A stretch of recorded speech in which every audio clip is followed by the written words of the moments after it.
بسم اللہ الرحمن الرحیم۔ آج کی یہ خصوصی نشست ہمارے محبوب شاعر اور پچھلے اگر دیکھا جائے تو 50 سالوں کے اندر اگر کچھ چنیدہ لوگوں کو ہم اردو شاعری کا چہرہ کہہ سکتے ہیں تو ان میں ایک نام ثروت حسین کا ہے۔ تو ثروت حسین کی برسی تھی 9 ستمبر کو، تو اسی تناظر میں آج ہم ان کو یاد کرنے کے لیے اکٹھے ہوئے ہیں، اور ہماری خوش قسمتی ہے کہ ہمارے عہد کی ایک نابغہ شخصیت محترم احمد جاوید صاحب، جو ثروت حسین کے ساتھ ایک ان کا شخصی اور قلبی تعلق بھی کافی رہا ہے، ایک عرصہ انہوں نے اکٹھے گزارا ہے، تو ان سے ہم آج ثروت حسین کے متعلق گفتگو کریں گے۔ تو گفتگو کا آغاز کرتے ہیں جاوید صاحب۔ ابتدا میں جاننا چاہوں گا کہ چونکہ ایک عرصہ آپ نے گزارا ہے ثروت صاحب کے ساتھ، تو آپ نے ان کی شخصیت کے اندر بہت سارے ایسے پہلو دیکھے ہوں گے جو اگر دیکھا جائے مطلب ہم ان کی شخصیت کے وہ پہلو بیان کرنا چاہیں تو اس طریقے سے نہ کر پائیں جس طرح آپ نے ان کو آبزرو کیا تھا۔ تو ان کی شخصیت میں کون سے ایسے پہلو تھے جو بڑے واضح آپ نے محسوس کیے، جو ان کے معاصرین میں نظر نہیں آتے یا ان کو ان کے معاصرین سے الگ کرتے ہیں؟ تو اس حوالے سے کوئی اپنی جو ہے نا وہ بات کیجیے۔ ثروت حسین جو ہیں وہ شخصیت کے لحاظ سے بھی بہت انفرادیت رکھتے تھے، جیسے اپنی شاعری میں رکھتے تھے ویسی ہی ان کی شخصیت بھی تھی۔ تو شروع میں جو بنیادی ان کے اوصاف ہیں جو ان کے معاصرین میں کم لوگوں میں پائے جاتے تھے یا اکٹھا کم لوگوں میں پائے جاتے تھے، وہ ایک تو یہ کہ وہ طبعاً بہت شرمیلے آدمی تھے اور وہ گفتگو کے آدمی نہیں تھے، تو طبعاً شرمیلے آدمی تھے۔ دوسرے یہ کہ بہت خوددار آدمی تھے، مطلب شروع سے ہی کہ اپنی تکلیفیں قریب ترین دوستوں پر بھی ظاہر نہیں ہونے دیتے تھے، اور میں ان کے بارے میں یہ کہہ سکتا ہوں کہ اس مزاج کی وجہ سے انہوں نے امید ہے کہ کسی کا احسان نہیں لیا ہوگا زندگی بھر، مطلب خودداری اس طرح کی تھی، لیکن جیسے بعض لوگوں میں خودداری ایک خشکی، تلخی اور گھمنڈ سا پیدا کر دیتی نا کہ میں نہیں لیتا، جاؤ یہ وہ، تو ان کے اندر یہ نہیں تھی۔ شرمیلا پن اور خودداری جمع ہو کر ان کے مزاج میں ایک ایسی ملائمت پیدا ہو گئی تھی کہ جس کے پردے میں وہ بہت ساری بہت سارے کانٹے چھپائے رکھتے تھے۔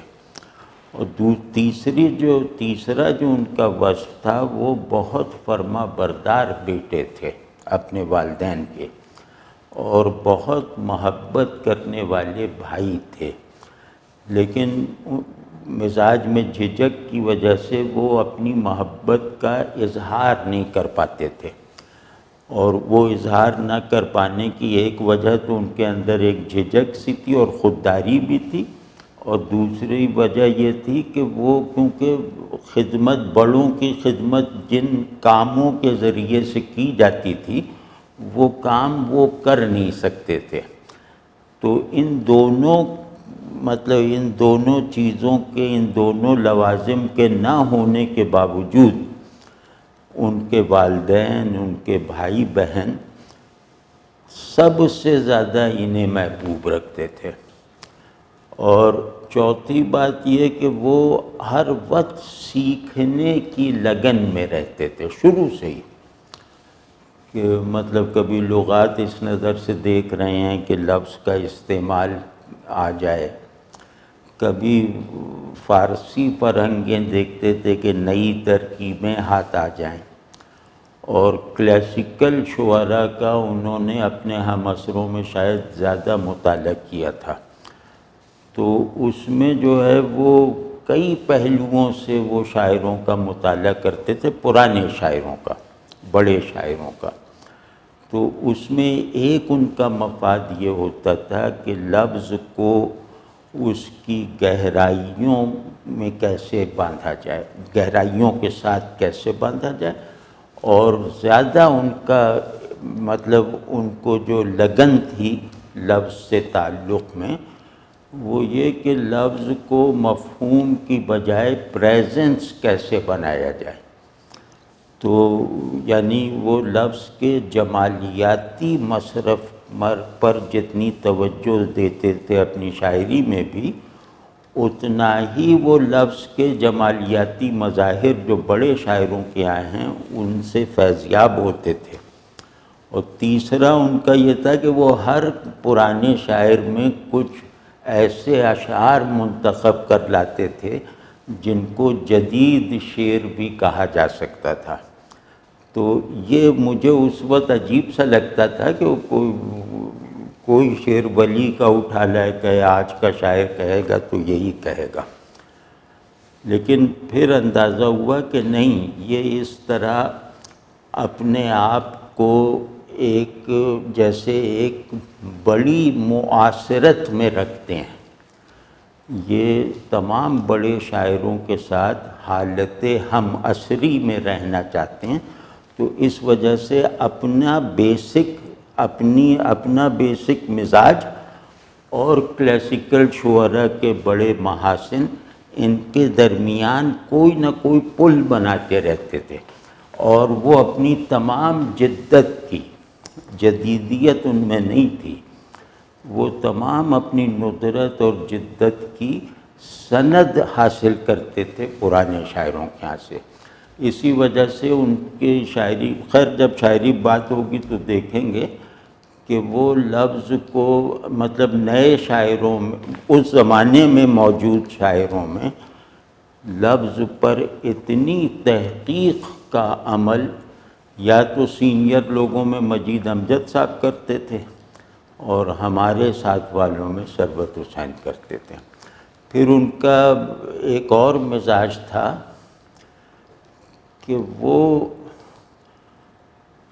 مطلب وہ چاہتے تھے کہ وہ ایک ایسے ماحول میں رہیں جہاں ان کا تعلق نیچر سے، نیچر اپنے خاص مفہوم میں نیچر سے پرسنل سطح کا ہو جائے۔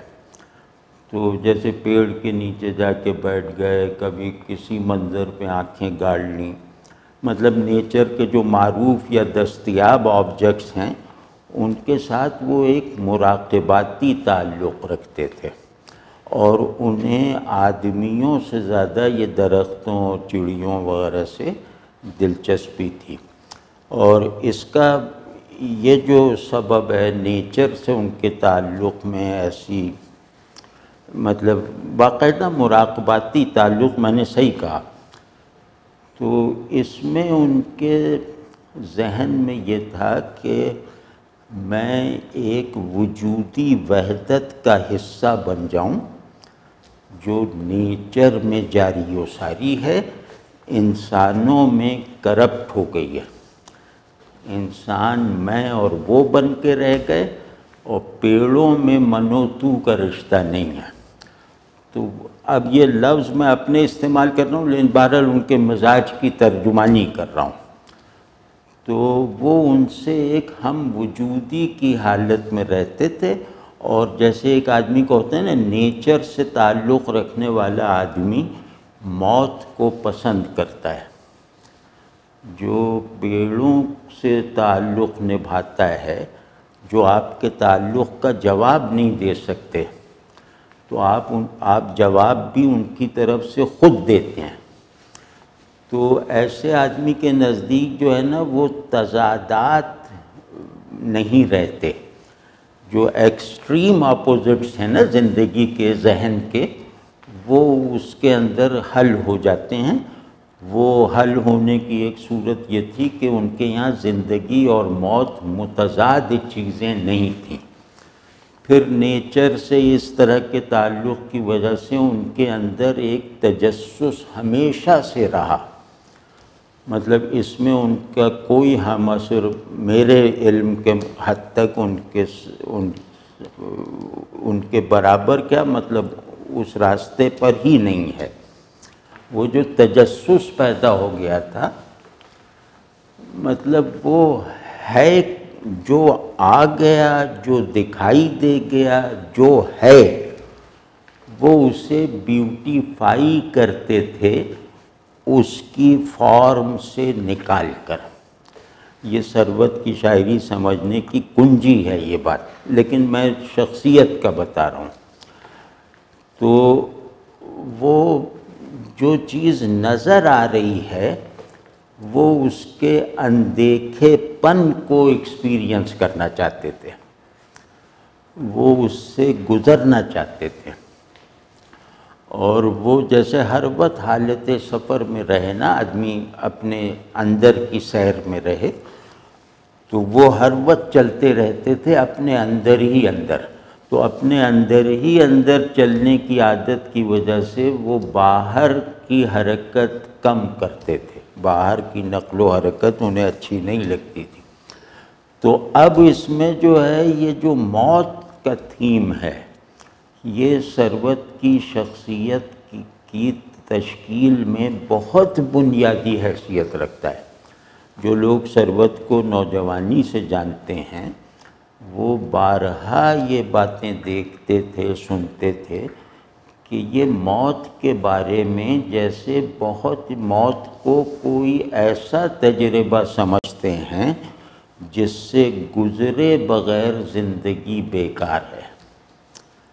اور وہ مطلب وہ سمجھے نا کہ جیسے ایک آدمی کا جمالیاتی شعور پختہ ہو، یعنی صرف یہ رنگینی تک محدود نہ ہو، پختہ ہو، اور اس کے بعد یہ کہ وہ اس شعور کی بنیاد پر اپنے سے باہر کی دنیا کے ساتھ ایک جمالیاتی وحدت پیدا کر لیتا ہے، عاشق اور محبوب کی تقسیم قبول کیے بغیر۔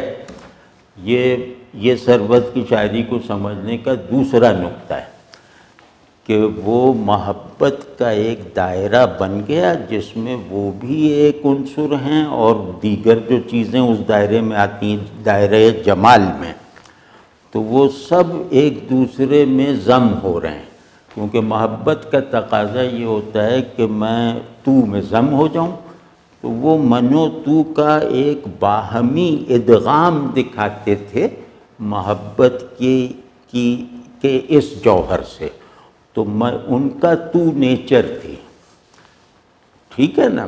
تو اب اس میں وہ موت کے بارے میں انہیں لگتا تھا، یقین تھا۔ مثال طور پر ان کے والد صاحب کو جب غسل میت دیا گیا تو یہ غالباً ان کی کسی نظم میں بھی ہے غالباً، تو وہ جو پانی نالی سے بہہ کے باہر آ رہا تھا غسل کا، تو یہ اس کو مبہوت ہو کے دیکھ رہے تھے، اور کسی نظم میں اس تجربے کو بیان بھی کیا ہے۔ تو وہ ایسے لگ رہا تھا کہ یہ والد صاحب سے تعلق کا ایک اور چینل مل گیا ہے انہیں، یہ غسل میت کا بہتا ہوا پانی۔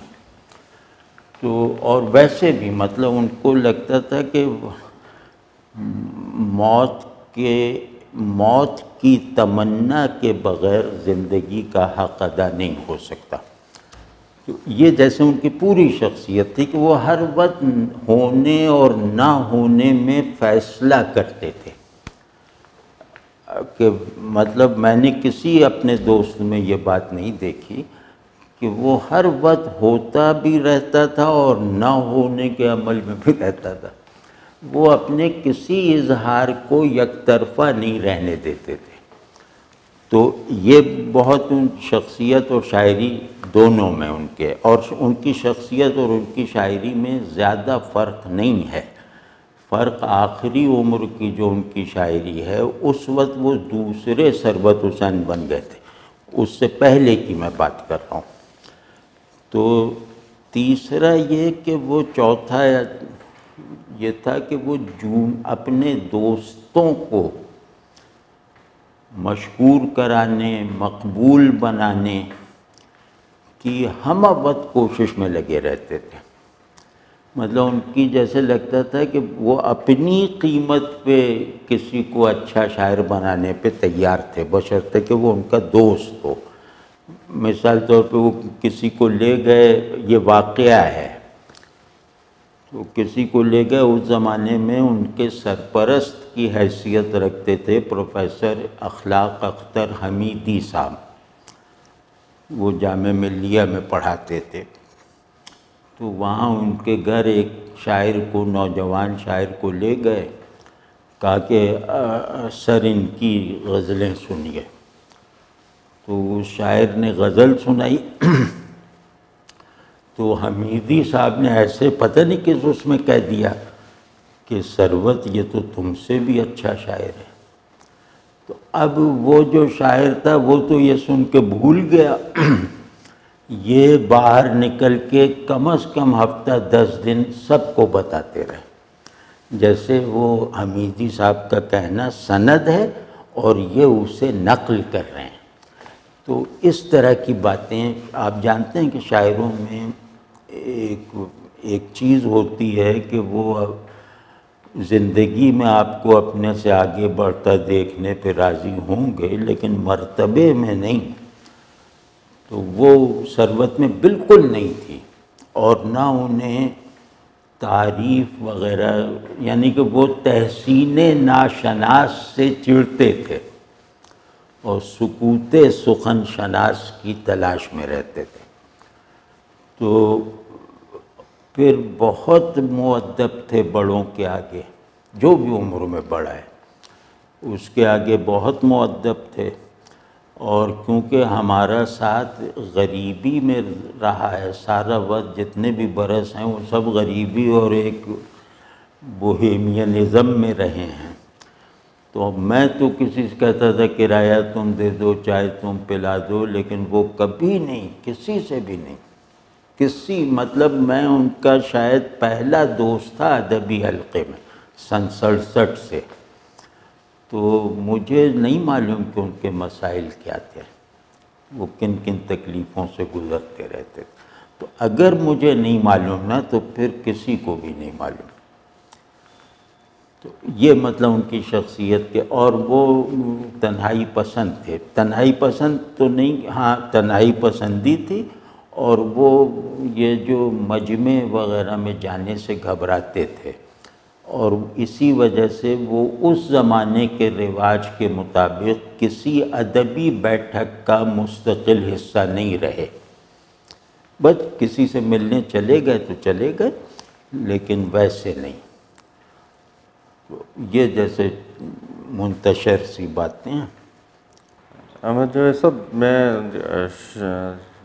عماد نیاز صاحب نے شخصیت کے حوالے سے، سر حسین صاحب کی شخصیت کے حوالے سے سوال کیے، تو میں ان کی شاعری کے حوالے سے کچھ جاننا چاہ رہا تھا کہ آپ نے اپنے جو لیکچرز ہیں اس میں امیجری کے حوالے سے بے دل اور باقی جو کلاسک شاعر ہیں سلیم الرحمن صاحب پر بات کی ہے، تو ان شعری روایت کو دیکھتے ہوئے آپ ثروت حسین کے جو امیجز ہیں وہ ان کو کس نظر سے دیکھتے ہیں؟ وہ جیسے میں نے عرض کیا تھا کہ نیچر کے ساتھ ان کے تعلق میں ایک جیسے یکجانی کی کیفیت رہتی تھی، جیسے آئیڈینٹیکل ہو کے وہ چیزوں کو دیکھتے تھے۔ تو ان کے دیکھنے کا عمل جو ہے نا وہ ایسا تھا کہ وہ جس چیز کو دیکھنا قبول کرتے تھے اس سے انٹرنلائز کر لیتے تھے، اسے جیسے وہ جذب کر لیتے تھے۔ تو باہر دیکھی ہوئی صورت اندر آ کے جو ری پروسیس ہو سکتی ہے، ان کی تمام امیجز اس عمل کا نتیجہ ہے۔ مطلب اس میں جو ہے نا باہری پن متاثر ہوئے بغیر کہ بھئی یہ پیڑ ہے، یہ ستارہ ہے، یہ آسمان ہے، یہ نظر آتا رہے گا۔ سچویشن باہری ہے، اور اس سچویشن میں جو خوبصورتی پیدا ہوئی ہے وہ اندرونی ہے، وہ اسے دی گئی ہے۔ تو اس معاملے میں ثروت احمد مشتاق سے متاثر تھے امیج میکنگ میں، اور محمد سلیم الرحمن سے۔ تو ان کی امیجز میں آپ ذرا دیکھیں تو لگتا ہے کہ پتھر پہ بنی ہوئی ہیں، تو وہ جیسے ایک قدامت کے ساتھ یا قدامت کے بیک گراؤنڈ میں وہ اپنے اندر اور نئے ماحول کو ملا کر بیوٹیفیکیشن کا جو عمل لفظوں کے ذریعے سے کرتے تھے، وہ پھر اس طرح کی امیجز میں ہے کہ پتھر پہ بنی ہے لیکن ہل رہی ہے، یعنی شفاف بہت ہے لیکن بنی پتھر پہ ہے۔ اچھا جاوید صاحب، یہ ثروت صاحب کے جو معاصرین تھے، مثلا جیسے قمر جمیل ہیں، صلاح الدین محمود ہیں، اس کے علاوہ احمد ہمیش صاحب ہیں، تو ان کے ساتھ مطلب ثروت صاحب کے جو تعلق تھا وہ کیا ادبی استفادے کے حوالے سے ہم اس کو دیکھ سکتے ہیں؟ یعنی وہ متاثر تھے، اور اگر متاثر تھے تو کس سطح پر متاثر تھے؟ اور اس دور کے اندر سینئرز کی جو ایک محفل ہوا کرتی تھی، تو وہ ثروت صاحب کن لوگوں کے ساتھ زیادہ اٹھنا بیٹھنا پسند کرتے تھے؟ جیسے میں نے عرض کیا کہ وہ کسی بھی بڑے ادیب کی بیٹھک کا حصہ نہیں تھے، نہ قمر جمیل، نہ سلیم احمد، نہ کوئی اور۔ اس زمانے کا رواج یہ تھا کہ وہ سینئر لوگ ہیں نا، ان کی بیٹھک جو ہے وہ کھلی رہتی تھی، تو لوگ آ کے روز بیٹھتے تھے۔ تو ثروت اس طرح کے نہیں تھے کہ وہ کسی بیٹھک کے باقاعدہ رکن بن جائیں، لیکن ان کے یہاں جیسے میں نے عرض کیا کہ وہ ہر وقت چیزوں کو سیکھنے کی نظر سے ضرور دیکھتے تھے، چاہے اسے رد کر دیں لیکن پہلی نظر ان کی سیکھنے کے لیے ہوتی تھی۔ تو وہ ملے سب سے، جیسے قمر جمیل کے اثر سے ان میں وہ نثری نظم لکھنے کی تحریک پیدا ہوئی، وہ قمر جمیل اور احمد ہمیش کا اثر تھا۔ احمد ہمیش سے ان کی کچھ دوستی تھی، لیکن وہ دوستی جو ہے وہ ایسے ہی بیکار سی تھی، لیکن بہرحال وہ تھا۔ سلیم احمد سے انہوں نے کلاسیکی شاعری پڑھنے میں مدد لی، اور رئیس فروغ سے وہ بہت محبت کرتے تھے، اور رئیس فروغ کا تھوڑا سا رنگ بھی قبول کیا ہے، بلکہ ایک آدھ ان کی زمین میں غزل بھی کہی ہے اس بحر کو توڑ کر۔ اور یہ تو جیسے ہوئے ان کے بڑے۔ اب اس میں اگر ثروت حسین نے اپنے ہم عمروں میں کسی کا اثر قبول کیا ہے تو وہ افضال احمد سید ہیں۔ یہ جب آئے تھے مشرقی پاکستان سے تو یہ صرف نثری نظمیں اور غزلیں لکھتے تھے، تو یہ پھر اس حلقے کا حصہ بن گئے جو ہمارا تھا وہ سلطانیہ ہوٹل میں۔ تو ان کی شاعری بالکل مختلف نوعیت کی تھی، تو ثروت نے غزل میں بھی اور نظم میں بھی ان کا اثر قبول کیا ہے۔ اور میں نے پہلی مرتبہ ثروت کو ذرا سا فکر مند دیکھا کہ یہ مجھے پیچھے چھوڑ جائیں گے، کیونکہ دونوں تقریباً ہم عمر تھے۔ تو معاصرین میں ان کا اثر، اور پھر ان کی ثروت کا زیادہ رخ رہتا تھا لاہور کی طرف۔ وہ کراچی میں لاہور، دبستان لاہور کے نمائندے بن کے رہتے تھے، تو یہاں محمد سلیم الرحمن صاحب کا، صلاح الدین محمود کا، احمد مشتاق کا، انتظار حسین کی بعض تصویروں اور تھیمز کا ان پہ بہت گہرا اثر ہے، بہت گہرا۔ تو یہ ان کے، اور وہ خود جو ہے وہ رئیس فروغ صاحب کو پسند کرتے تھے، رئیس فروغ اور محمد سلیم الرحمن، کیونکہ سلیم الرحمن صاحب نے ان کو شاعر بننے اور ان کی شاعری کو ایک حلقے میں معروف کرنے میں پہلا اور بنیادی کردار ادا کیا۔ اچھا، آپ نے سلطانیہ ہوٹل کا تذکرہ کیا، تو یہ سلطانیہ ہوٹل اس دور کے اندر مطلب اس کی کیا ادبی کوئی اہمیت تھی، کچھ یادیں آپ کی اس سے وابستہ ہیں؟ ہاں جی، ہم لوگ رہتے تھے شاہ فیصل کالونی میں، جو ڈرک کالونی تھی پہلے ایئرپورٹ کے نزدیک. تو ثروت بھی ماڈل کالونی میں رہتے تھے، جو زیادہ لمبا فاصلہ نہیں تھا.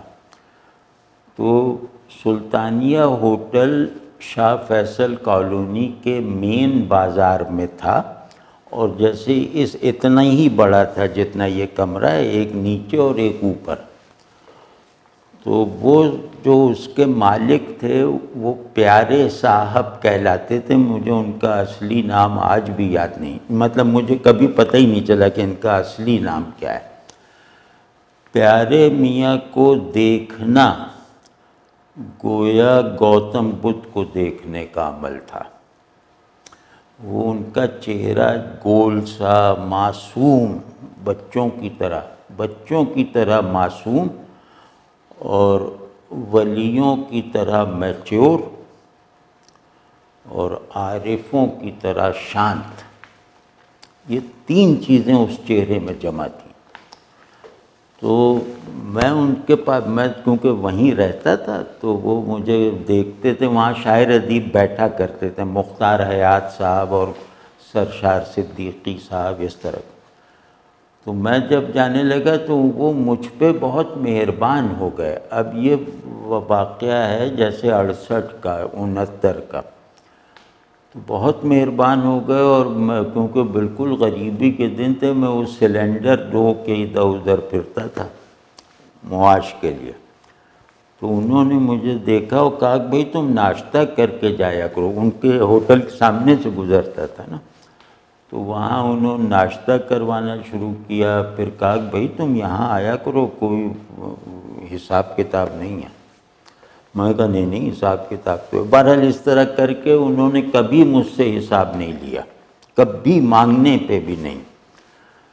تو پھر جب ہمارے دوست، ہم لوگوں نے پھر اسے بیٹھک بنا لیا اوپر کمرے میں، تو اس میں پھر رفتہ رفتہ وہ باقاعدہ ایک حلقہ بن گیا جس کا کیا نام بھی رکھ دیا گیا تھا، ایوان تمدن. تو اس میں ہم لوگ روز وہاں گھنٹوں بیٹھے رہتے تھے. اور ثروت حسین اگر کسی بیٹھک میں باقاعدگی سے آتے رہے ہیں تو وہ تھا، کیونکہ اس وقت ثروت وہیں شاہ فیصل کالونی میں ایک جگہ پڑھاتے تھے، تو وہ آ جایا کرتے تھے. تو اس میں مطلب اس میں افضال احمد سید بھی آتے تھے، اس میں قمر جمیل بھی آیا، مطلب سب لوگ، بہت لوگ آئے. تو وہاں ثروت جو تھے، وہ میرا خیال یہ ہے کہ ثروت کو اگر کسی حلقے میں بیٹھنا پسند تھا تو وہ تھا سلطانیہ ہوٹل والا. تو وہاں یہ جب نئی کوئی غزل وغیرہ کہتے تھے تو پہلو بدلتے رہتے تھے، اور عجیب چہرے پہ جیسے ایک ہوتا تھا کہ جیسے فوری طور پہ کوئی چیز منہ سے نکلنی چاہیے.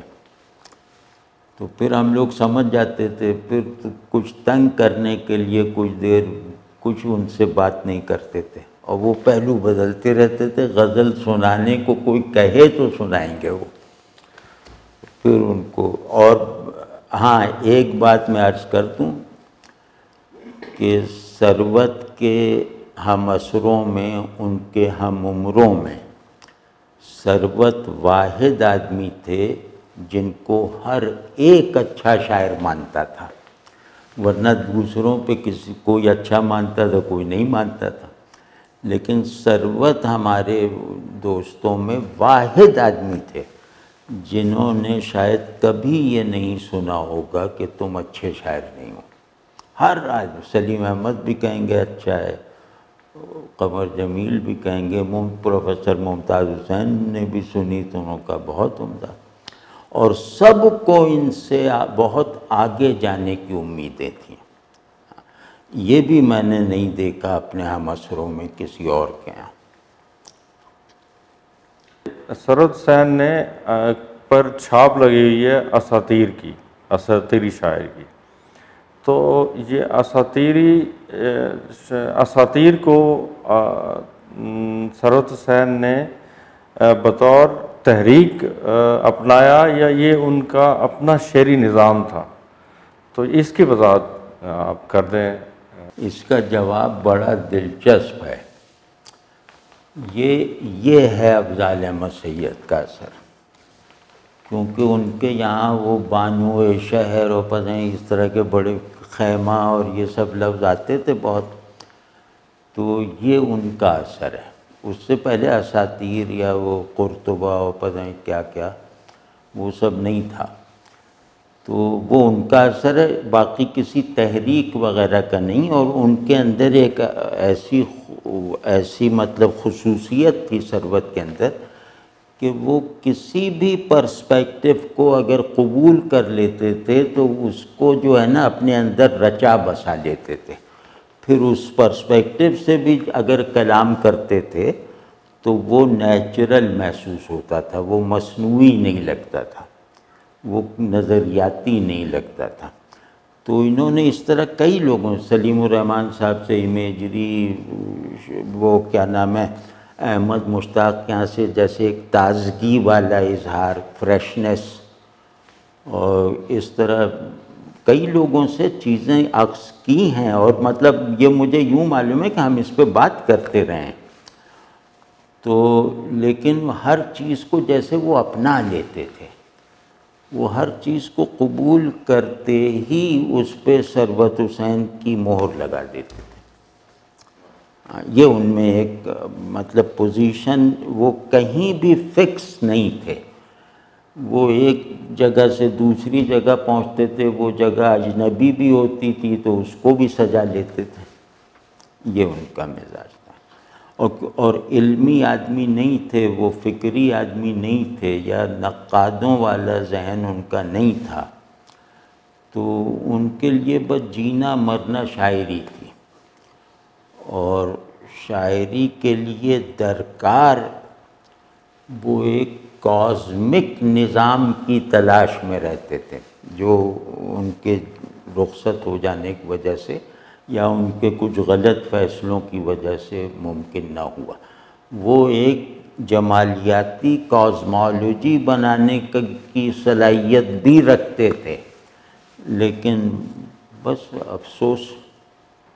ثروت حسین کے بارے میں ایک رائے کہی جاتی ہے کہ انہوں نے مذہب کو میتھیفائی کرنے کی کوشش کی، اور ساتھ آپ کے ساتھ ایک گفتگو رہی تھی، اور اس گفتگو میں آپ نے تذکرہ کیا تھا کہ وہ ثروت صاحب بعض اوقات مذہب کو بہت زیادہ یعنی اس کے قریب جانا شروع کر دیتے تھے، اور بعض دفعہ نمازوں پر نمازیں اور تہجد پر تہجد، تو یعنی مذہب کا ان کا جو شعری نظام ہے اس پر کوئی اس کے اثرات ہیں، یا ان کی شاعری کا اگر پورا نظام اگر ہم دیکھنا چاہیں تو اس نظام کے اندر مذہب کتنا اہم کردار ادا کرتا ہے؟ وہ ہر حیثیت سے شاعر تھے، اور ہر چیز انہیں شاعر کی حیثیت سے اٹریکٹ کرے یا ان کی شاعری میں معاون ثابت ہو سکے اسے وہ قبول کر لیتے تھے۔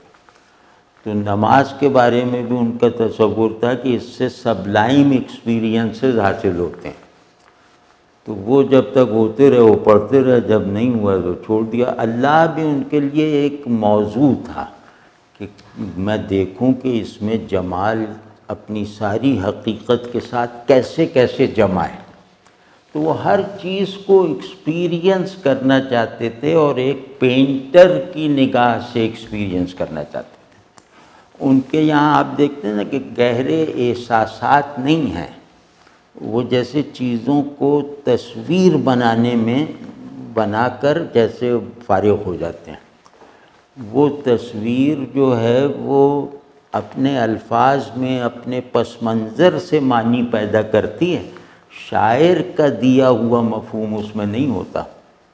جیسے مثال طور پہ کہ وہ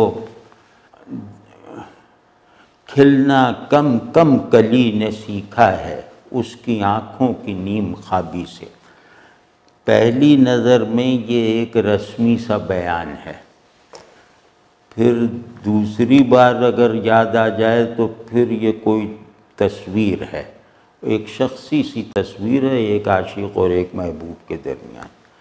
تیسری نظر میں آ جائے تو یہ لسانیاتی کرامت ہے۔ چوتھی نظر میں آ جائے تو یہ دنیائے جمال میں حاکم اور رعایا کی تصویر کشی ہے۔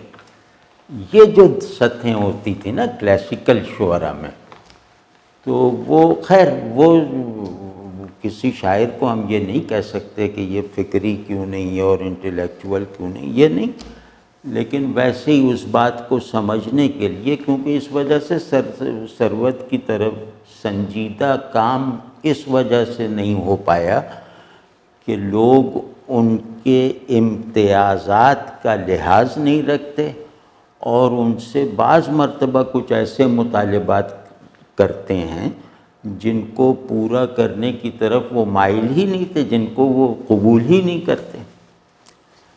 تو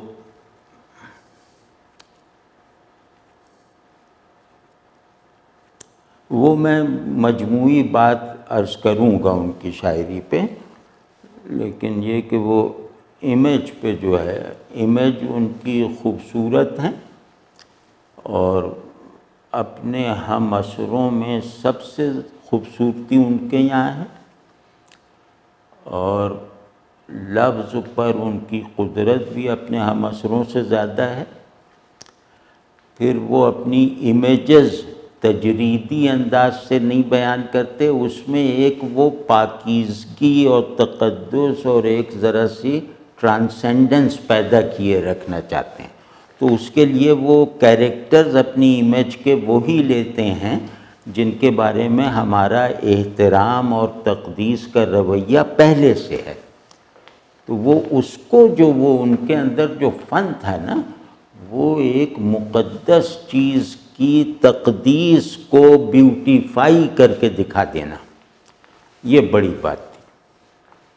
ورنہ قرطبہ وغیرہ پہ شروع میں ہم کہتے تھے کہ تصنع ہے، تو لیکن یہ کہ انہوں نے اس سے چھوڑ کے پھر وہ سندھ کی طرف جب آئے تو وہ بالکل ایسے لگتا تھا کہ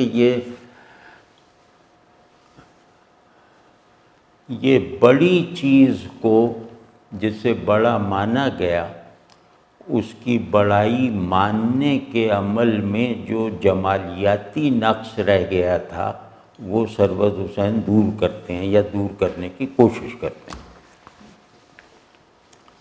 ایک سوال جو میرے ذہن میں آ رہا تھا، آپ نے گفتگو کے دوران بھی اس کا ذکر کیا کہ ثروت نے بہت سی اصناف میں شاعری کی، خاص طور پر جو بنیادی طور پہ غزل اور نظم، تو آپ ان کی نظم کو زیادہ اہمیت دیتے ہیں یا ان کی غزل کو؟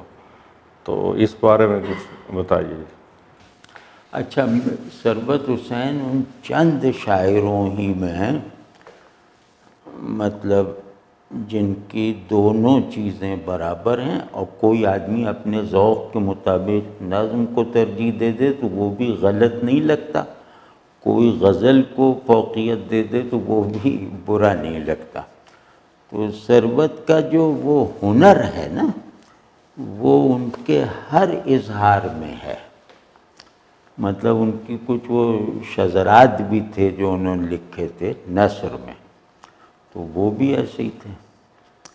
تو میرے خیال میں ثروت کی نظم کی عمر کم ہے ان کی غزل کے مقابلے میں، خوبصورتی یکساں ہے۔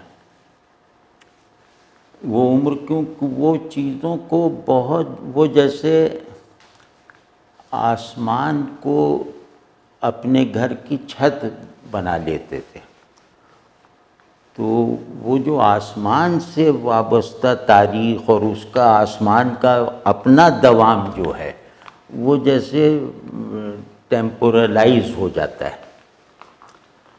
تو اس لیے میں کہہ رہا ہوں، اور نظم اقبال کے بعد پھر اب جیسے اقبال یا راشد، عزیز احمد مدنی، ان کے بعد نظم میں بڑائی کا ہونا ضروری ہے، ورنہ نہیں چلے گی نظم۔ نظم شعری دانش اور پوئٹک پیشن کے بغیر اور بڑے معانی کی حامل ہوئے بغیر وہ نہیں چلے گی۔ اب یہ اقبال نے آ کے جیسے تقدیر لکھ دی ہے، تو آپ دیکھیں نا خوبصورتی فیض کی نظموں میں زیادہ ہے، لیکن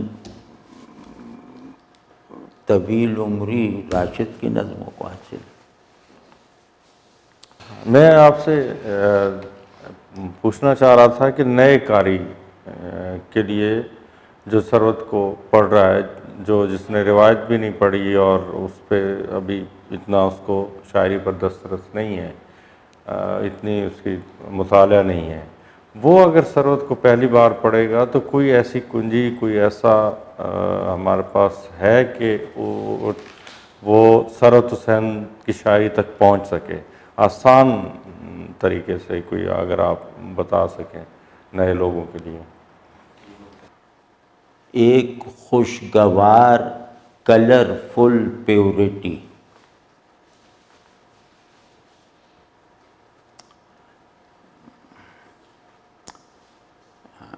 پلیزنٹ کلرفل، یہ ایک لفظ بول رہا ہوں میں، الگ الگ نہیں اوصاف ہیں، کہ ان کی تصویروں میں شفافیت ان کے احساس کی شدت سے پیدا ہوتی ہے، تو وہ اپنی شدت احساس کو خوبصورت تصویر بنا دیتے ہیں یا بہت مہذب اور نرم سی آواز بنا دیتے ہیں، تو اور ان کے یہاں جیسے ملاوٹ نہیں ملے گی کسی بھی پہلو سے، بات بھی جیسے سادہ اور صاف ہے، اور پھر ان کے شعر میں ایک وہ چیز ہے کہ وہ آپ پڑھتے ہی آپ کو لگے گا کہ آپ ایک ایکسپیرینس میں شریک ہیں، تو ان کا یہ ہے کہ آنکھ کو دیکھنا انہوں نے سکھایا اور دیکھے ہوئے کو نئے احساسات دیے، دیکھے ہوئے کی تکمیل کچھ نئے احساسات کی مدد سے کی، تو یہ مطلب بڑی بات ہے، یہ معمولی بات نہیں ہے، اور بس یہ کہ انہیں ان سے کوئی یہ توقع نہ رکھے کہ وہ یہ اجازت نہیں دیتے کہ اس شعر کے معنی کیا ہیں، تو یہ توقع نہ رکھیں کہ آپ ان کے ہاں اقبال وغیرہ جیسے معنی نکالیں، یا عزیز حامد مدنی ان کے ہم عصر تھے اور ان کے آئیڈیل تھے، لیکن وہ ادھر اٹیمپٹ نہیں کر پائے۔ عزیز حامد مدنی سے مطلب جیسے ان کے دیوتا تھے، لیکن کبھی مل نہیں پائے اور کبھی ان پر اٹیمپٹ نہیں کی کہ ذرا ان جیسی امیج بنائیں جس میں ابہام ہو۔ ان کو بہت خواہش تھی کہ ہم میری تصویر کے سب کردار پہلی نظر میں آ جاتے ہیں، تو مدنی صاحب کے یہاں کوئی چیز ہے جو وہ گہرائی اور ابہام، ان کی تصویروں میں گہرائی، ابہام اور فکر ہے، تو وہ نہیں کر پائے کیونکہ ان کا مزاج نہیں ہے، مطلب وہ خود جانتے تھے تو انہوں نے وہ اٹیمپٹ نہیں کی، بس انہیں جیسے بت بنا کے، تو یہ ہے۔ اور دوسرا یہ کہ ثروت کے یہاں عشق جو ہے وہ محبوب کا ضرورت مند نہیں ہے، جیسے اب عشق شعر کا تھیم ہے نا، شعر کی روح ہے عشق، تو ان کے یہاں کامیابی کا خوف تھا۔ آپ دیکھیں شاعری کی میں بات کر رہا ہوں، زندگی میں بھی تھا، شاعری میں یہ کہ وہ شہزادی اور یہ وہ اس طرح کے القاب استعمال کیے، یا وہ ایسا لگتا ہے کہ جیسے پیڑ کی جگہ وہ محبوبہ کو لے آئے، اور ایک اپنا ڈسٹینس اس سے برقرار رہتا ہے، مطلب جو عاشق میں ایک پیشن ہوتا ہے، نثار ہو جانے کا جذبہ ہوتا ہے، فراق کی شدت محسوس ہوتی ہے، وصال کی طلب میں جو ایک جوش ہوتا ہے وہ نہیں ہے، اور وہ یہ کہ وہ اپنے لیے کافی تھے۔ اچھا جاوید صاحب، ایک یعنی ثروت صاحب نے اپنے معاصرین جو ہیں یا اس دور کے جو سینئرز تھے ان سے استفادہ بھی کیا، ان کے ساتھ ایک تعلق بھی رہا، ان کی فضا بننے میں یا فضا تشکیل پانے میں جو ہے ان کا کردار رہا۔ لیکن اگر ہم اساتذہ کو دیکھتے ہیں تو ثروت صاحب اساتذہ میں مطلب میر غالب اقبال میں وہ کس کو آئیڈیالائز کرتے تھے یا پسند کرتے تھے؟ غالب کو، کیونکہ غالب کے یہاں وہ ہے نا، مطلب کچھ تصویریں بنی ہوئی نہیں ہیں، کچھ بنی ہوئی ہیں، وہ سب بڑی اوریجنل ہیں۔ غالب میں اوریجنلٹی بہت ہے نا، اوریجنلٹی جمالیاتی معنی میں، تو وہ بس ہر وقت اس تلاش میں رہتے تھے کہ میں ایسی چیزیں دیکھوں جو کہیں اور نظر نہیں آتی۔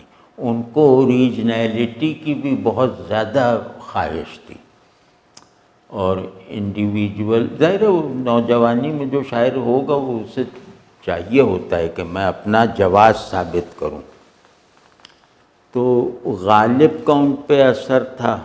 نہیں، اثر سے مراد یہ کہ غالب کو پسند کرتے تھے، اور میر کو جیسے منتخب اگر انتخاب کر کے دے دو تو پسند، مطلب ان کا وہ جو پسند ناپسند یا معیار کون بڑا کون چھوٹا، وہ وہی ہے جو معروف ہے کہ غالب بڑے شاعر، میر بڑے شاعر، اقبال بڑے شاعر، انیس بڑے شاعر۔ اچھا، آپ نے احساس کی شدت کے حوالے سے جو ہے وہ بات کی تھی، تو کہیں یہ احساس کی سطح ثروت صاحب کو میر صاحب کے منطقے کے ساتھ نہیں جوڑتی ہے؟ ایک احساس کی شدت ہے فرض کیا اقبال کے یہاں، وہ حرف راز جو مجھ کو سکھا گیا ہے جنوں، خدا مجھے نفس جبرائیل دے تو کہوں، تو یا غالب کے یہاں ہے۔ ثروت کے یہاں احساسات جو ہیں وہ پینٹنگ برشز کی طرح ہیں، اور وہ فوراً حرکت میں آ جاتے ہیں۔ میں نے کسی آدمی کو خوبصورتی سے تعلق پیدا کر کے اسے اپنا مادہ تخلیق بنانے میں اتنی تیز رفتاری سے وہ کامیاب ہوتے نہیں دیکھا جیسے ثروت تھے۔ مطلب وہ ایک چیز دیکھ لیتے تھے، وہ فوراً ہی آ کے کچھ اس پہ لکھتے تھے، اور 2 منٹ بعد وہ ایک شعر ہو جاتا تھا۔ تو شدت احساس کے معنی الگ ہیں۔ شدت احساس ایک ہوتی ہے سینس آف ادرنیس کے ساتھ، کہ محبوب اور عاشق، تو عاشق میں شدت احساس ہے لیکن وہ محبوب اس میں اصل ہے۔ ایک شدت احساس ہوتی ہے سینس آف آئی ایمنیس کے ساتھ، تو ان میں جو تھی وہ سینس آف آئی ایمنیس کے ساتھ تھی۔ ان کے یہاں تو جو ہے نا، تو متعین نہیں ہے اور ضروری نہیں ہے۔ یہ ان کی شخصیت کا بہت بنیادی نقطہ ہے۔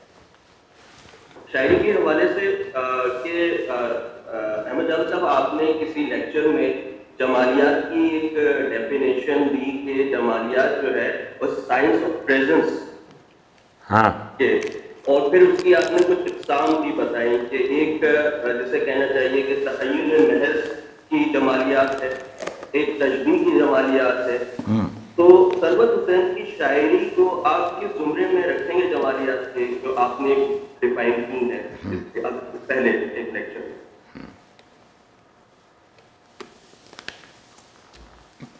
ثروت حسین کی جمالیات جو ہے نا وہ کرسٹلائزڈ جمالیات ہے، وہ اس کو میں شرح کرتا ہوں۔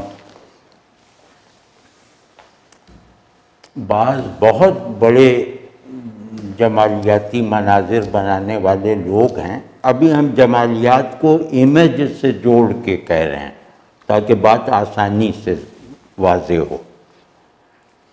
تو بڑے لوگ ہیں کہ جو جیسے وہ تصویر بناتے ہیں اور آنکھ کو مبہوت کر دیتے ہیں۔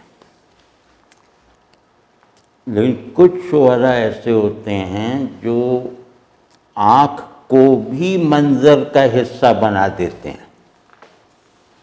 ثروت حسین ان کچھ شعراء میں ہیں کہ جہاں دکھائی دینا اور دیکھنا یہ جو لازمی جبر ہے یہ ٹوٹ جاتا ہے، اور آنکھ جیسے منظر ہی میں موجود کسی ایک اسکرپٹڈ کردار کی طرح شامل ہو جاتی ہے۔ یہ بات تو واضح ہو گئی یار، آپ تو ان کے بیٹے ہیں، سمجھتے ہی ہوں گے یہ سب چیزیں ہیں۔ جیسے مولانا روم کا ایک شعر ہے، یہ ثروت کے لیے پڑھتا ہوں کہ اگر ہمارے ہم عمر شعراء میں کسی نے اس نصیحت پر عمل کیا ہے تو وہ ثروت حسین ہے۔ وہ مولانا کا شعر ہے کہ خود قیامت شو قیامت را ببین، کہ اگر قیامت کو دیکھنا ہے تو خود قیامت بن جاؤ، دیدنے ہر چیز را شرط است این، کسی بھی چیز کو دیکھنے کی اولین شرط ہی یہ ہے کہ تم خود وہ چیز بن جاؤ۔ تو اس پر ثروت نے عمل کیا۔ ثروت کے یہاں ناظر اور منظر جو ہے ان کی دوئی نہیں محسوس ہوتی، مطلب یوں نہیں لگتا کہ دیکھو شاعر نے کتنی قدرت صنائی سے یہ تصویر بنا دی ہے، بلکہ یوں لگتا ہے کہ یہ تصویر دکھائی کم دے رہی ہے، سجھائی زیادہ دے رہی ہے۔ تو اس معاملے میں بالکل منفرد ہیں اور تاحال منفرد ہیں۔ منفرد ہے یار، صحیح تلفظ یہ منفرد ہیں۔ ہاں جی سلمان بھائی، اور کوشچن آپ کر لیجیے۔ جی نہیں، والد صاحب کے حوالے سے آپ نے ان کے مسجد کی بات کی اور سینئرز کے حوالے سے کچھ جونیئرز جو ان کے ساتھ اٹیچ ہوئے اس حوالے سے آپ کے نالج میں ہیں، جیسے رفیق نقش صاحب تھے یا جو ہے ذیشان صاحب، ان سے بھی بڑی محبتیں آپ کی رہی ہیں۔ میں نے تو وہ اصل میں کیونکہ جو آپ لوگوں کی گیدرنگ تھی اس وقت تو نئے بڑے شادی بھی نہیں ہوئی تھی، ہم نے وہ گیدرنگ دیکھی کہ جب رفیق نقش صاحب اور ذیشان صاحب وغیرہ جو ہیں وہ ابو کے ساتھ ہوتے تھے، اور اس میں وہ بہت ایک مطلب خوش اور خرم ایک شخص نظر آتے تھے، اور ایک طرح سے ظاہر بات ہے سینئر ہونے کی وجہ سے وہ لوگ بھی ایک تعلق مانا سا ان کے ساتھ تعلق ان کا ہوتا تھا۔ تو اس حوالے سے کبھی آپ کی کوئی ایکسپیرینس رہا ہو؟ ہاں، ثروت بہت شفیق آدمی تھے چھوٹوں کے لیے، اور ہر وقت انہیں ہر فائدہ جو وہ پہنچا سکتے تھے وہ پہنچانے میں بخل بالکل نہیں کرتے تھے، اپنے کاموں کا حرج کر لیتے تھے۔ تو یہ رفیق نقش وغیرہ جو تھے وہ ان لوگوں میں تھے جو ان کے دائرہ احباب میں، جیسے ہم لوگ تھے نا شروع سے دوست، اس طرح کا تعلق تو ان لوگوں کا نہیں تھا۔ ان لوگوں کا تعلق جیسے مقصدی تعلق ہوتا ہے نا، کہ ثروت سے کچھ سیکھ لیں، کچھ وہ کر لیں، شاگردی اختیار کر لیں۔ تو جونیئرز کو ہم کہہ سکتے ہیں کہ وہ ایک شفیق اور کمپیٹنٹ استاد کے شاگرد تھے، اور جنہوں نے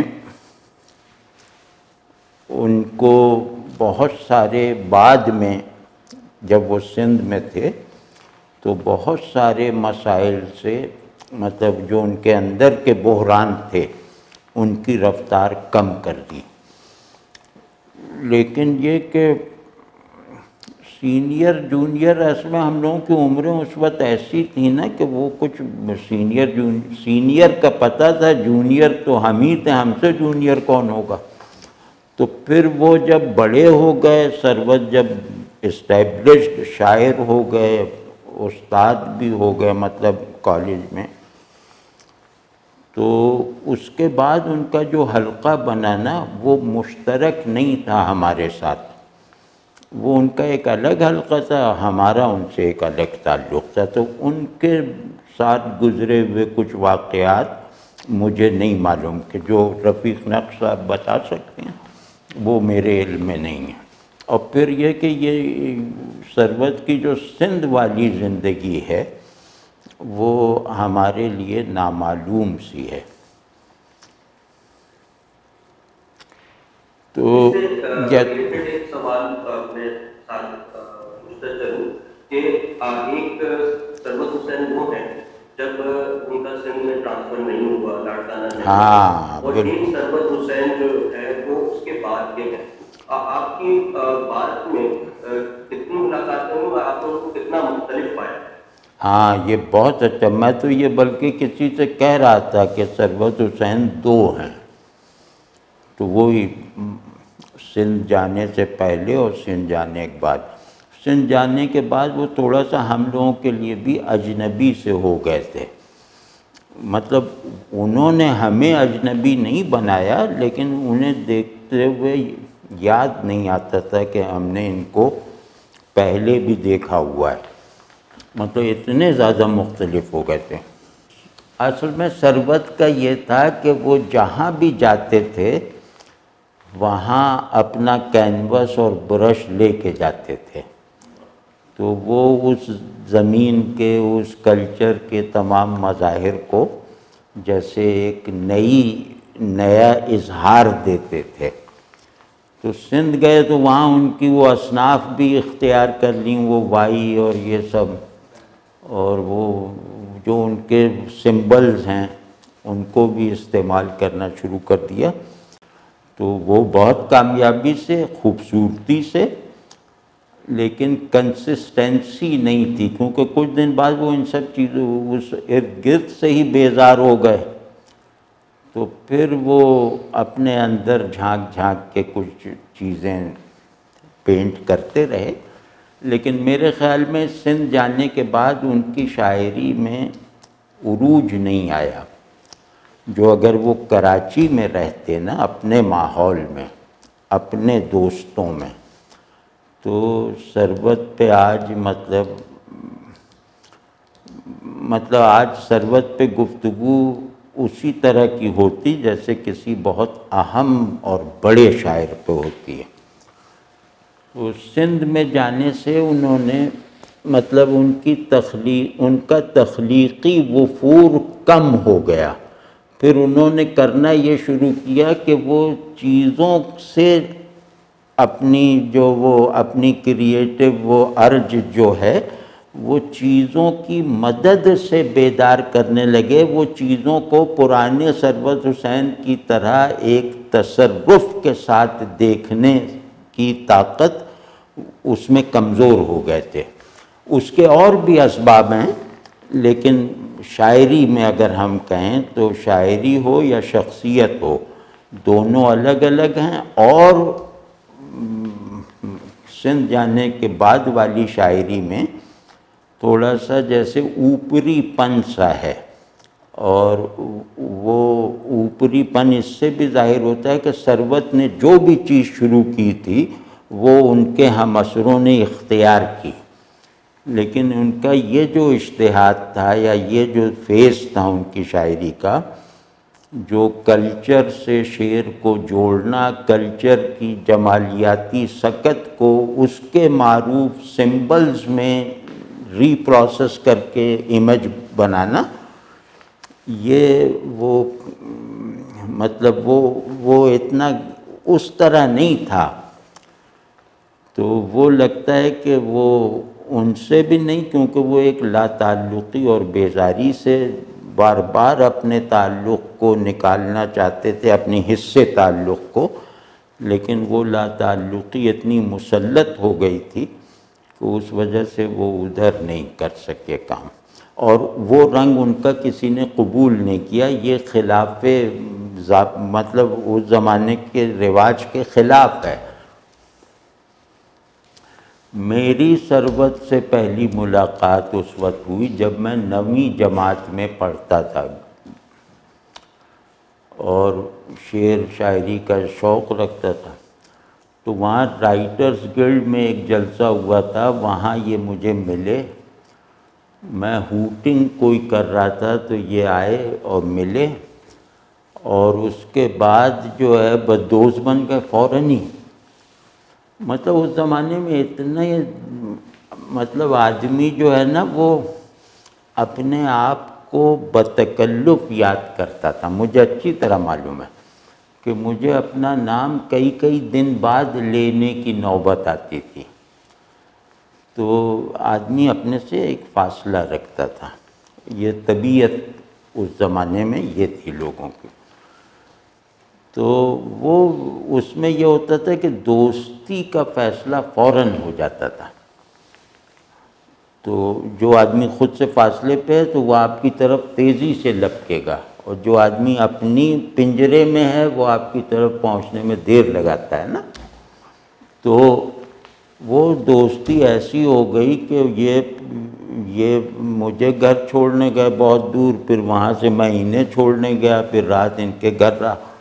وہاں میری شوکت عابد سے پہلی ملاقات نہیں ہوئی.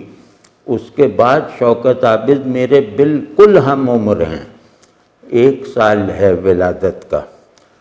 تو پھر شوکت عابد سے ہوا. اب اس میں ایک دلچسپ بات میں عرض کرتا ہوں، وہ کہ پوچھ رہے ہیں نا دلچسپ واقعات. تو اب آپ سوچ لیں 67 میں ان کی عمر کیا ہوگی. تو ایک مرتبہ میں ثروت اور شوکت اطہر نفیس کے گھر ان کی دعوت پر ناشتہ کرنے گئے، جو بہت پرتکلف تھا. تو ناشتہ وغیرہ کر لیا تو ثروت نے شعر وغیرہ سنایا، اور ثروت ہر ایک کے پسندیدہ شاعر تھے اسی شروع ہی دن سے سمجھیں. تو اس میں اطہر نفیس صاحب نے گفتگو یہ کی کہ یار یہ پنجاب والے بہت متعصب ہیں. اب بتاؤ ہمیں ایک عمر ہو گئی شاعری کرتے ہوئے، آج تک کوئی مضمون لاہور والوں نے ہم پہ نہیں لکھا، اور بڑے جیسے دکھ سے. تو ہم لوگ باہر نکلے تو آپس میں ہم نے مشورہ کیا کہ یار ان کا یہ قلق ہمیں دور کرنے کی کوشش کرنی چاہیے. تو طے یہ ہوا کہ ہم خود ایک مضمون لکھتے ہیں اطہر نفیس کی شاعری پر. تو ہم تینوں نے مل کے وہ مضمون میرا خیال ہے 2 گھنٹے میں ثروت کے گھر پہ مکمل کیا، اور پھر اطہر نفیس کے یہاں پھر پہنچے. ان سے بلکہ کہلوایا کہ ایک ناشتہ اور کروا دیجئے. تو وہاں پہنچے تو ان سے کہا کہ بھائی آپ وہ ذکر کر رہے تھے، یہ بتائیے اتفاق کی بات ہے کہ عطاء الحق قاسمی کا یہ بالکل تازہ مضمون آ گیا ہے. اب اس میں انہیں فراق سے بھی بڑھا دیا اور پتہ نہیں ہر ایک سے ہی بڑھا دیا اطہر نفیس کو. تو کہنا ارے عطاء الحق قاسمی. اب یہ وہ زمانہ تھا کہ ظاہر نہ موبائل، ٹیلی فون گھروں میں نہیں ہوتے تھے، ٹیلی فون دفتروں میں ہوا کرتے تھے یا امیر لوگوں کے گھروں میں ہوتے تھے. کہنے تو سناؤ.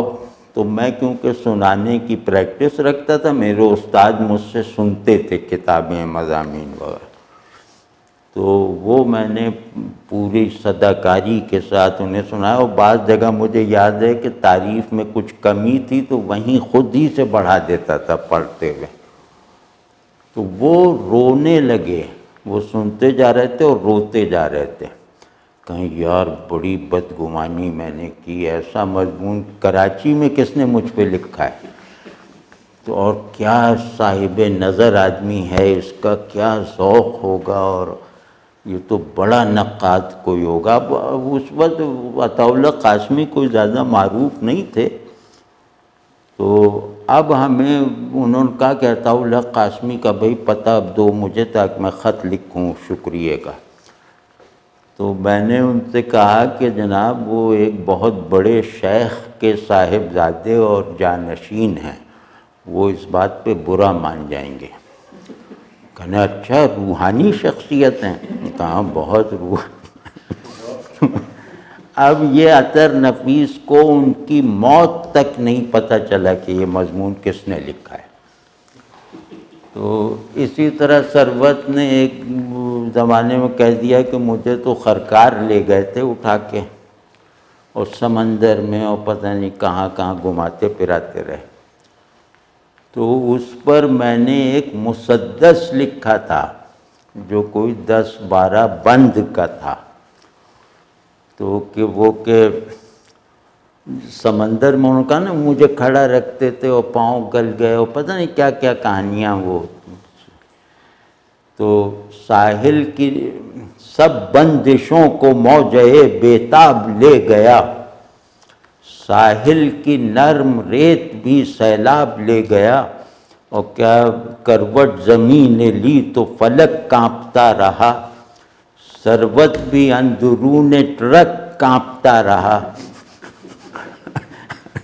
تو یہ اب اس وقت جب ثروت آ چکے تھے، فرحت بھائی بھی بیٹھے تھے اور شوکت بھی بیٹھے تھے، تو اس وقت جو ان کا چہرہ بنا ہے اور اس وقت جیسے یہ اپنے اندر سکڑتے چلے گئے تھے سنتے ہوئے، وہ شاید لوگوں نے ثروت کو اس روپ میں نہ دیکھا ہو۔ تو بہت سا ایک مرتبہ انہوں نے غزل کہی، اس کا مطلب مجھے یاد ہے یا اور شعر بھی یاد ہوں گے، بالکل ابتدائی غزلوں میں سے ہے یہ ان کی۔ اب یہ مجھے نہیں معلوم کہ کسی کتاب میں چھپی ہے یا نہیں، کہ دیار شب میں کوئی جاگتا ہے میرے لیے، یہیں کہیں کوئی دروازہ واہ ہے میرے لیے۔ تو مجھے شرارت ہوئی، میں نے کہا کہ یار یہ تو غزل میں پہلے کہہ چکا ہوں اس زمین میں، سنائی نہیں تمہیں؟ کہنے کیا مطلب؟ اب ثروت کو اس کا احساس ہوتا تھا کہ وہ زمین بھی ذرا اپنی بنائے، تو انہیں چھیڑنے کے لیے تو اسی وقت جیسے ایک شعر کہہ کر انہیں سنائی کہ میں تو اس پہ 15 شعر لکھ چکا ہوں۔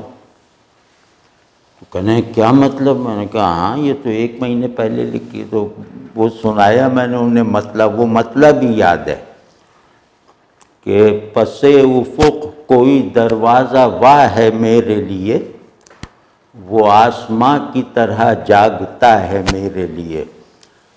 اب وہ بڑی سوچ میں پڑ گئے، کہنے لگے یار اب تم ایسا کرو کہ تم ابھی نہ سنانا۔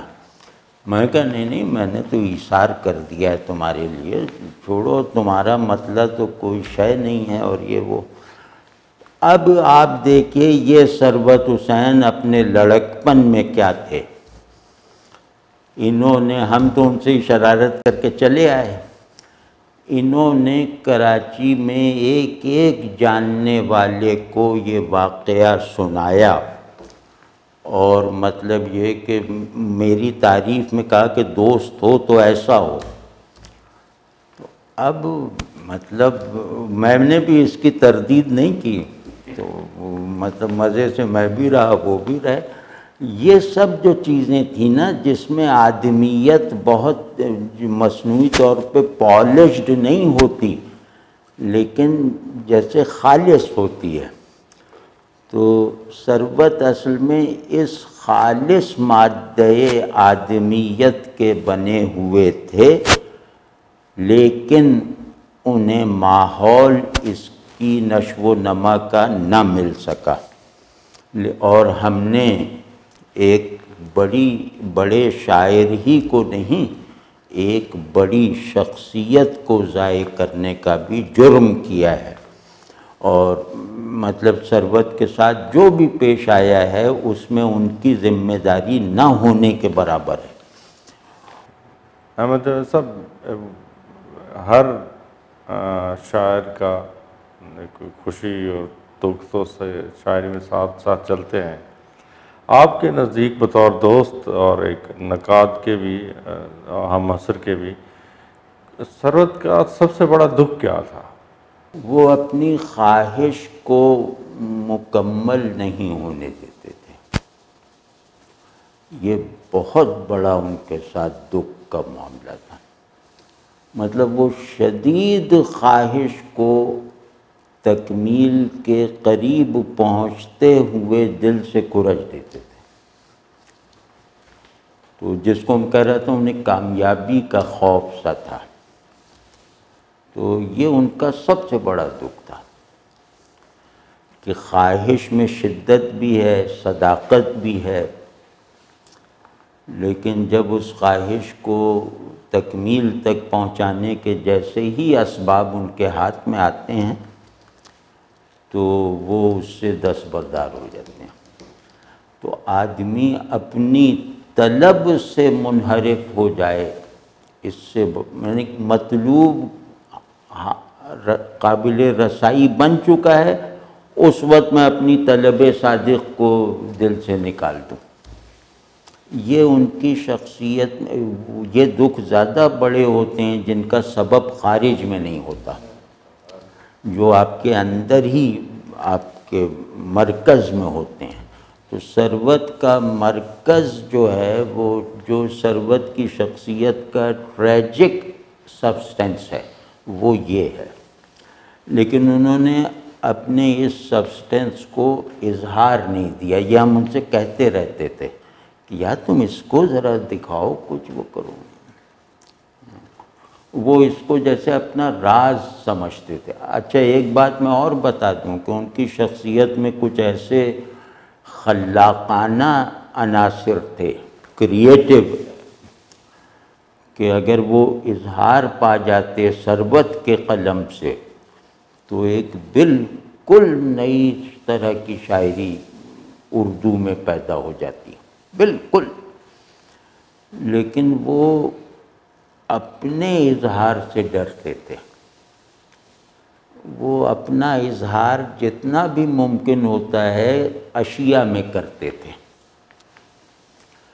اگر وہ کر دیتے، وہ اس میں پرسنل ہونے سے ڈرتے تھے، وہ اپنے آپ سے مطمئن نہیں رہتے تھے، تو اپنے اندر باہر کے کسی تجربے کی مدد کے بغیر جو پرائرائی وہ کیفیات اور احساسات ہوتے ہیں جو شخصیت میں گندے ہوتے ہیں، وہ ان سے مطمئن نہیں رہتے تھے. لہٰذا ان کی داخلیت جو آج کے میں اس اصطلاح کو برا سمجھتا ہوں، لیکن ویسے ہی کہہ رہے ہیں کہ ثروت کی داخلیت کا اظہار ان کی شاعری میں نہیں ہوا، اور وہ داخلیت ایسی پیچیدہ اور ایسی پرکشش اور ایسی گمبھیر اور گہری تھی کہ اگر اظہار پا جاتی تو ثروت چاہے اسی عمر میں دنیا سے چلے جاتے، لیکن موجودہ ثروت حسین سے 10 گنا بڑے شاعر ہوتے ہیں. آپ اگر ہمیں مناسب سمجھیں تو جو آپ کے پسندیدہ اشعار ہیں، جو آپ سمجھتے ہیں کہ یہ ثروت کے نمائندہ ترین اشعار ہیں، اگر وہ پہ کوئی بطور نمونہ آپ سنا دیں تو آپ کی زبانی ہمیں زیادہ اچھا لگے گا بطور دوست. میری سیرابی کے قصے شہر کی گلیوں میں تھے، میری محرومی کا سایہ جاویداں بنتا گیا. یہ جو بات میں نے کہی تھی یہ شعر میں. میری سیرابی کے قصے شہر کی گلیوں میں تھے. جو ثروت کو جانتا ہے وہ اس سچویشن کو دیکھ سکتا ہے. اور میری محرومی کا سایہ جاویداں بنتا گیا. اور اب خوبصورتیاں دیکھیے.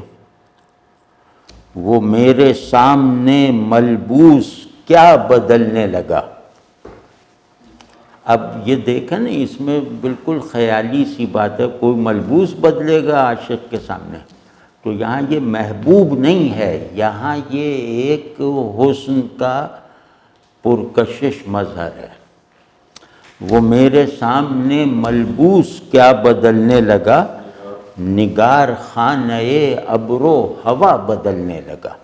اب اس میں جو نگار خانہ، ابر اور ہوا، ان کی الگ الگ معنوی یا یوں کہہ لیں کہ جمالیاتی پرتیں ہیں. اور یہ ان کے دور مجذوبی کا ایک شعر ہے۔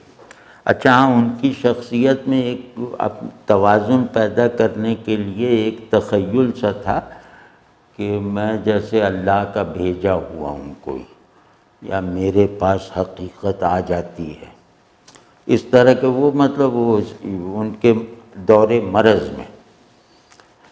تو اپنے مکاشفوں کے ساتھ، اپنی کہانیوں کے ساتھ آیا ہوں میں زمین پر اپنی نشانیوں کے ساتھ۔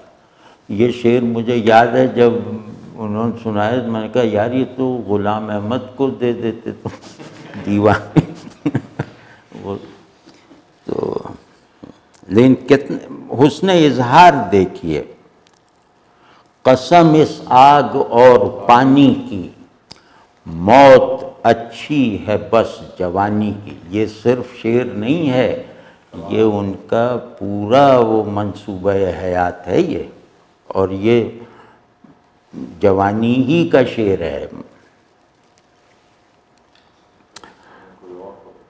ہاں، اب جیسے وہ اس زمانے میں فیشن تھا لڑکی وغیرہ کہنا، مطلب اس کو سمجھتے تھے کوئی نئی بات ہم کر رہے ہیں۔ تو اب اس میں دیکھیے کہ ایک لڑکی کا چہرہ سربت دل کی تہوں میں تیر گیا، ٹوٹتے بنتے ساحل ہیں اور جھاگ اڑاتا پانی ہے۔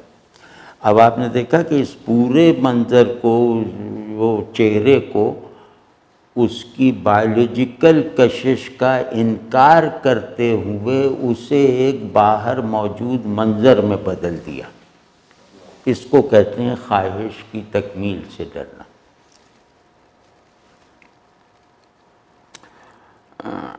اور وہ سربت کا بھی یہ ہر غزل میں کوئی شعر ہوتا ہے جو، ہاں ایک منٹ ذرا یار کچھ اور سنا دیتے۔ ہاں وہاں وہ رئیس فروغ والا جو کہا تھا نا کہ وہ اڑتے پانی بہتے دریا جہاں بھی ہوں ٹھہرا دینا، اس کو بحر کو توڑ کے انہوں نے یہ ہے آ گیا، جو پھول تمہارے دل میں ہیں وہ پھول ہمیں پہنچا دینا۔ یہ بالکل رئیس فروغ ہیں، بالکل، وہ بھی اگر ایک چھوٹی بحر کر کے کہتے یہی کہتے۔ اور ہاں اب دیکھیے جو پیغمبرانہ ایک آہنگ، وہ میں درختوں سے مخاطب ہوں خدائے عز و جل، میں درختوں سے مخاطب ہوں خدائے عز و جل، جو زمین پر سر اٹھانے کے لیے موجود ہیں۔ اب اس شعر کا جو بھی مطلب نکلتا ہوگا نا، وہ سربت کے سامنے اگر ہم کہتے کہ یار یہ مطلب تو نکل رہا ہے صاف صاف، تو وہ انکار کر دیتے ہیں۔ مطلب وہ اپنے شعر کو مفہوم بنانے سے کوئی دلچسپی رکھتے ہی نہیں تھے، اور یہ بہت اچھا کرتے تھے۔ یہ غالباً یہ دیکھیں وہ کہہ رہا تھا نا افضال احمد سید کی غزل کا اثر، اور یہ ان کی شاید ایک ہی زمین میں ہے۔ اسے پڑھ کے 3 شعر پھر ختم۔ گزر گیا ہے وہ سیلاب آتش امروز، یہ سربت کا ڈکشن نہیں ہے، سیلاب آتش امروز، بغیر خیمہ و خاشاک کو گزند کیے، یہ ساری لفظیات ان کی ہیں۔ اور بہت مصر تھے خدایان ثابت و سیار، سو میں نے آئینہ و آسماں پسند کیے، اسی جزیرہ جائے نماز پر سربت، زمانہ ہو گیا دست دعا بلند کی۔ یہ شعر سربت کا ہے۔ تو جناب بڑا اچھا لگا، لیکن یہ کہ میری ایک تجویز ہے کہ سربت کی شاعری پر آپ لوگوں سے گفتگو کروائیں، کہ ان کی شاعری کے میکینکس کو کھولا جائے، اور اس میں ان کی انفرادیت کیا ہے اس کو یہی تھی ان سوالوں کے ذریعے کہ ان تک ان کی شاعری کے معصوم تک پہنچنا جائے. ہاں وہ تھوڑا بہت تو ہو گیا لیکن تفصیل سے ہو گیا. جاوید صاحب بہت بہت شکریہ. اور آج ہم نے ثروت حسین کے متعلق بہت ساری نئی باتیں دریافت کیں جاوید صاحب کے ذریعے، اور ہماری کوشش رہے گی کہ ثروت حسین کے شعری منطقے کے حوالے سے، ان کے شعری نظام کے حوالے سے ابھی مزید گفتگو کسی اور پروگرام میں ہم کر سکیں جاوید صاحب کے ساتھ اور کچھ دوسرے لوگوں کے ساتھ بھی. تو انشاءاللہ پھر ملاقات ہوگی. تب تک کے لیے بہت شکریہ. السلام علیکم.